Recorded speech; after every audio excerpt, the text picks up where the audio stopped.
That's what I really am, and all I want to be. It may take some time, it may be hard to find, but see me beautiful.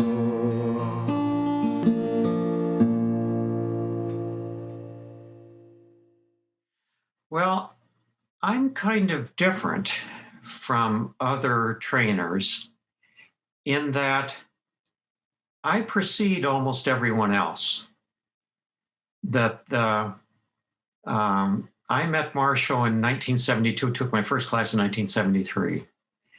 And although there were other people that were organizing for Marshall at that time, nothing else stuck until in about 1984, he went to San Diego. And then there are a group of trainers who are still existing from that period. But there was a 10, 11-year period in which Marshall was going around, but nothing else stuck. So my experience of learning NVC is entirely from Marshall, and it was not from colleagues or from other trainers. And then it was teaching classes myself, and then going to another workshop and learning more, and learning from what I didn't know in teaching classes. In some ways, I suffered in that regard, as opposed to the San Diego group, who are the next group. There were about 8 of them, 8 of them, who met and brought Marshall in. And then they had each other to talk to in the meantime. I didn't develop that or have that kind of a group when I was organizing for the first 10 years with Marshall. There wasn't a group that came, the same group that came to each workshop, and I didn't have a group that also developed around me who helped organize. The reason for that was that it was quite my own making, that Marshall would come and stay with me because I organized, and that I would have all of this incredibly valuable personal time with him. And I didn't want to share that. So I didn't make any effort at that time to develop colleagues who would help me organize workshops. I did the organizing entirely by myself. And I think that Marshall didn't push it at that time, too. He wanted teams to develop, but I think it was a kind of desperation on his part. He was so longing for, desperate for people to organize workshops and invite him to come, that he was pleased with whomever would invite him to come, because he had moved out of a very lucrative, incredibly lucrative private practice. Marshall told me that when he went into private practice in St. Louis after he got his PhD, he had a partnership with people who were doing organizational psychology, and he did the clinical psychology, that he had the largest private practice in psychology of any psychologist in the country at that time. And he left that after several years to begin doing nonviolent communication. That's a story in itself. But he went from this considerable affluence to having nothing.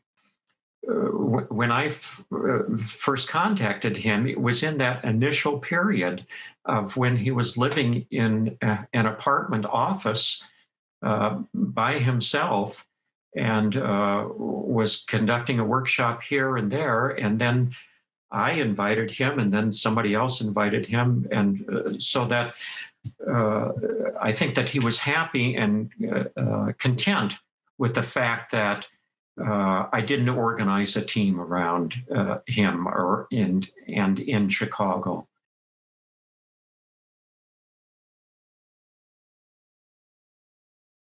Because of all the time I spent with him, I learned a lot about Marshall's life. And so the thing that probably people would know from reading nonviolent communication, I think that it is in there, and also Speak Peace in a World of Conflict. They're the two primary things that Marshall authored, was that from his early life, when he moved to Detroit at the age of, I think he was either 9 or 10 or 11, I don't remember, and was introduced to a new school as Marshall Rosenberg, he reports that two boys sitting in front of him in his class, heads swirled, looked at him and said to him, "Are you a kike?" And that was the first time that he had ever heard the word kike. And then after school that day, they were waiting outside for him and to beat him up, and they did, which was the pivotal point for him in his life of wondering what makes people violent. Just because of his name, they beat him up. It was pivotal in that he also had this incredible experience of the opposite with his grandmother and with his uncle, who cared for his grandmother when she then lost physical ability in her later years and was incontinent. That both of them maintained a level of sweetness and compassion regardless of all that they were through. And they lived in the inner city of Detroit. So the question was with him his entire life and guided him through high school and through college and through graduate school.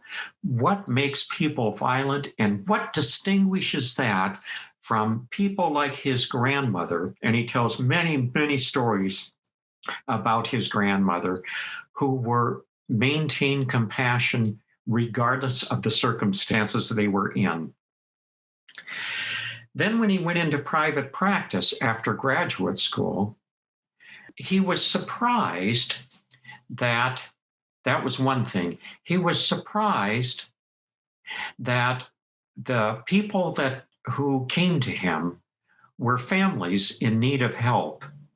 And a lot of women as well were in his practice. He was in an affluent suburb that, although he was able to help them and free them, that it didn't transform into any kind of social change action. So what the piece that I'm missing here is that it is this lifelong quest for him to discover the difference between violence and nonviolence, which was at the heart of his interest in changing society, in bringing about social change. He became disheartened that he would do this work with families and with individuals, and that it didn't result in their then becoming more socially active in social change. And that's where he started to move then from his lucrative private practice to teaching the things that he taught them to the general public. And then eventually left his private practice. He said it was an incredibly painful experience to leave that and to break up that association with his partners there. But that was the cause of his changing.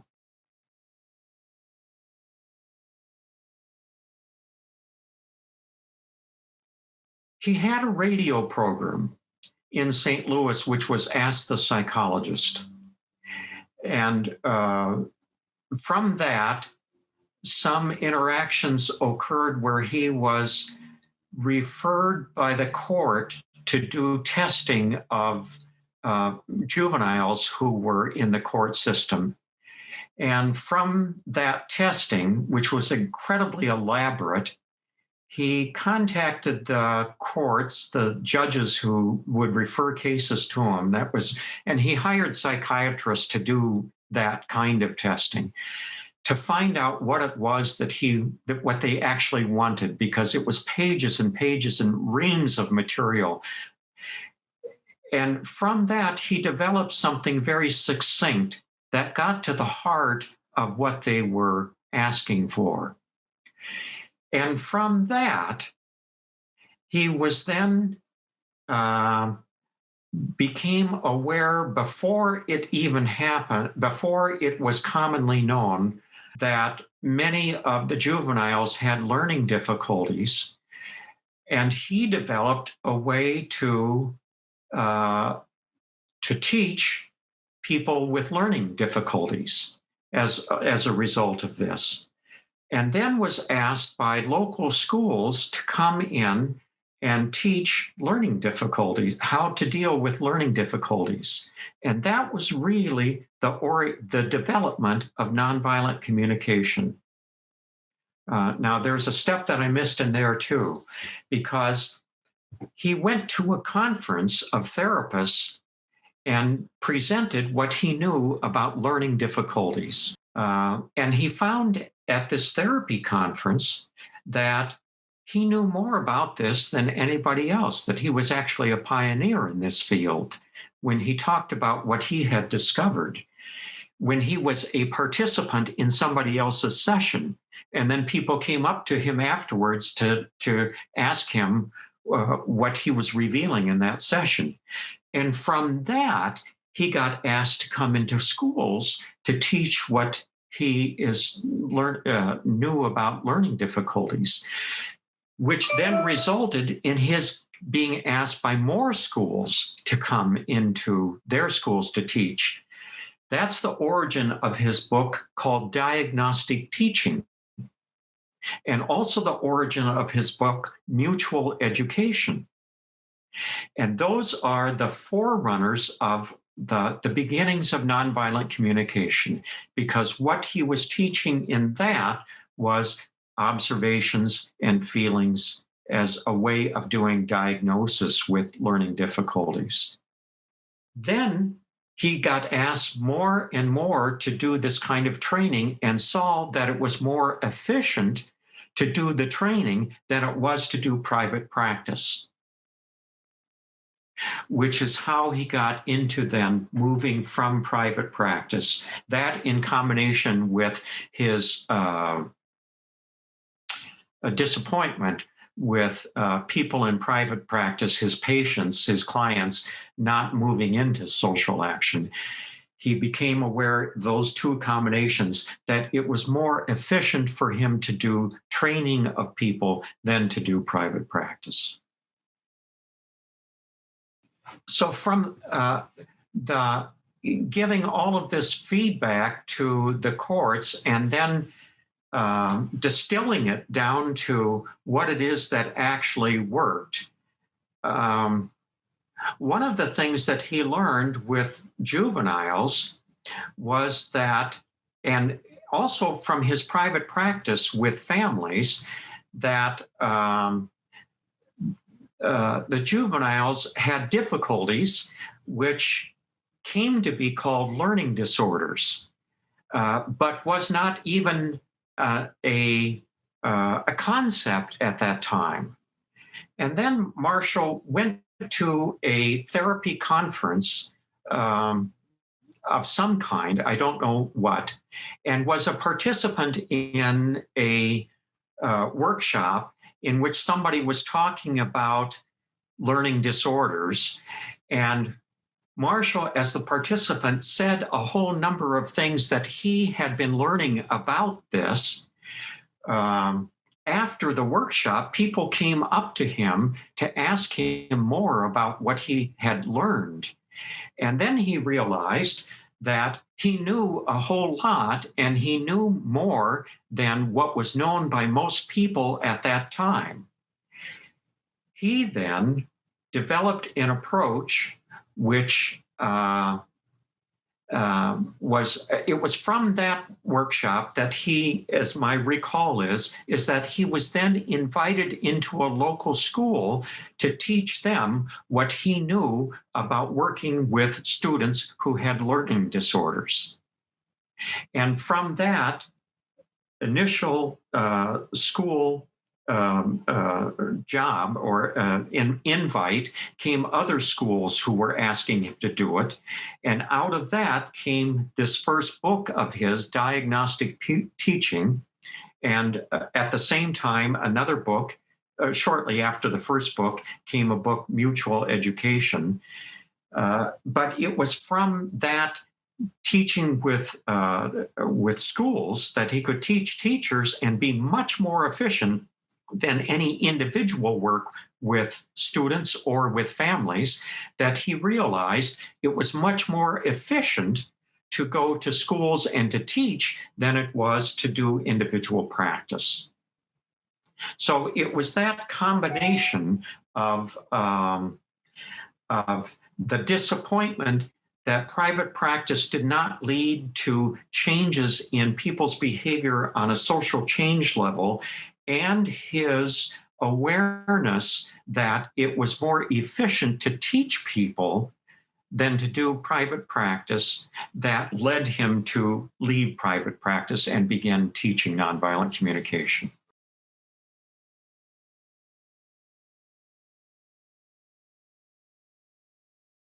At my first workshop, there were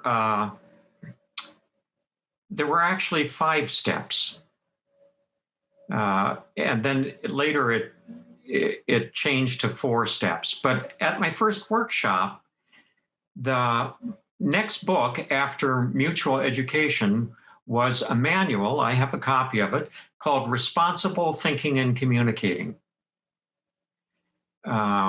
That's how he first thought about it. And there are several steps in it. They're all what we have now, but some are broken down even more than the 4 steps in the manual. They are. So the first workshop had 5 steps. Although the manual, Responsible Thinking and Communicating, didn't break them down into 5 steps. There were subversions of each step. Now I'm trying to get this straight in my mind, because I didn't have the manual in the first workshop, but there were 5 steps, and they were observations and feelings.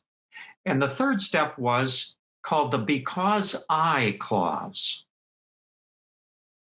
And the 4th step was requests.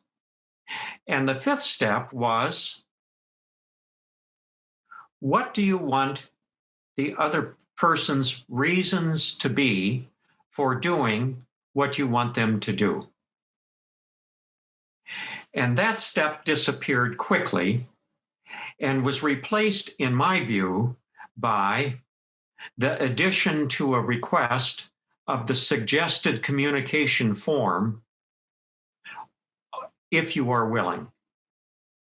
But that was the 5th step that then, I believe, collapsed into the if you are willing step.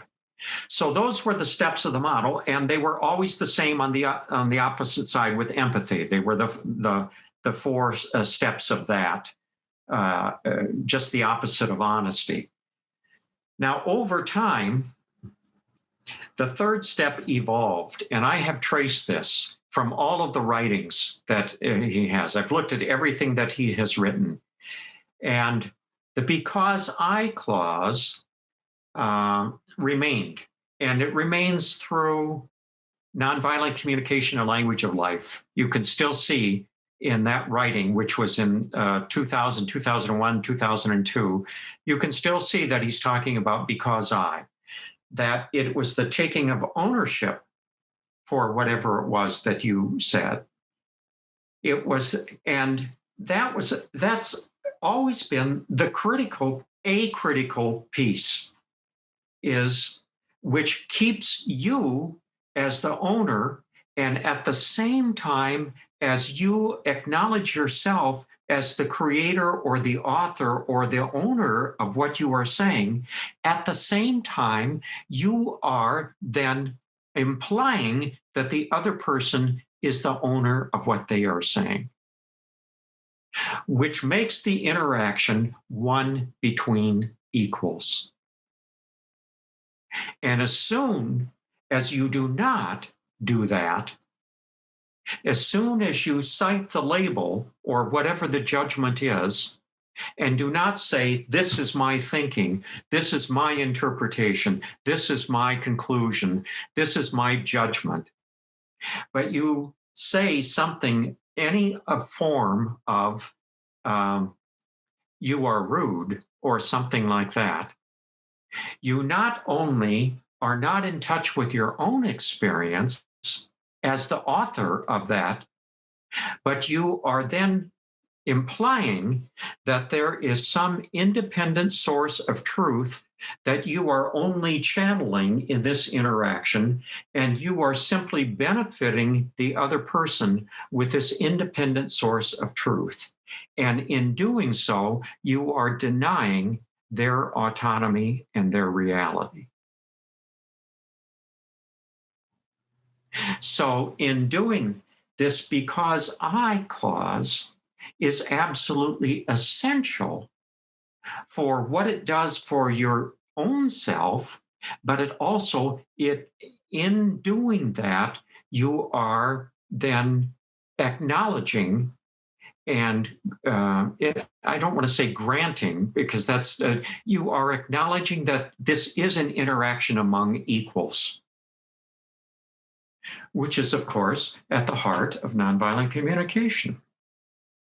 So this was all by way of saying the third step evolved. It always had the because I, but the content of the because I changed over the years as he was trying to figure out what did he want to fit in as the content there. So at first it was because I, you could even say your judgments, actually, because I have this thought about you. As long as you owned it. But it was whatever came to you, so that it changed from, I don't remember, I have to look at my notes to find out how that evolved, but because I value, that was one version of it. Because I want, that was another version of it. Because I have these inner associations, that was another version of it. Because I have this dream, that was another version of the third step, as in different publications, until finally around 1990, he identified then needs as what he was meaning to say, what was most powerful or most relevant for the third step. When I brought Marshall to Changes in 1973, a colleague of mine, Kathy McGuire, who was also a student of Genlin, has written recently, so now recently, within the last 2 or 3 years, she has her own network in which she teaches empathic listening of the kind that she is doing. And I saw one of her blogs in which she was referring back to Marshall in 1973, which was her first and only experience of him. And she said in the blog to her group, it is very essential that you identify whatever it is, that judgments that you are having, and that you own them. So that what she learned at that time was that it's fine to say your judgments as long as you own them.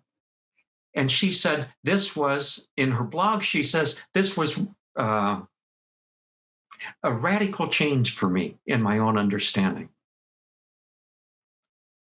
Now, nobody knows that anymore about judgments, but it was the reason I wanted to tell you that, and I wrote her as a result of this, and I said, Kathy, actually, this has changed now, so that what you said is true, but now Marshall is onto something else, and he's onto needs. That's the latest evolution of this. But it is such a different experience for oneself when one owns whatever it is that one is saying, including one's judgment. When I would teach it, and sometimes do, I substitute the word meaning. Whatever the meaning is to you of the observation. Whatever you imbue, meaning you imbue to the observation. But I also say that Marshall found that the concept of needs has the biggest bang for your buck, so to speak. That's an American idiom. Has the biggest import or impact or effectiveness, or oftentimes gets you to the deepest level of what you're experiencing is. I guess I would say it that way, the last way right now. It has the oftentimes gets you to, I'm repeating myself here, the deepest level of your experiencing.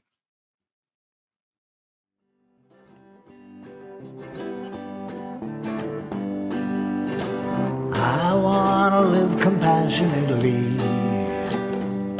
at each and every opportunity.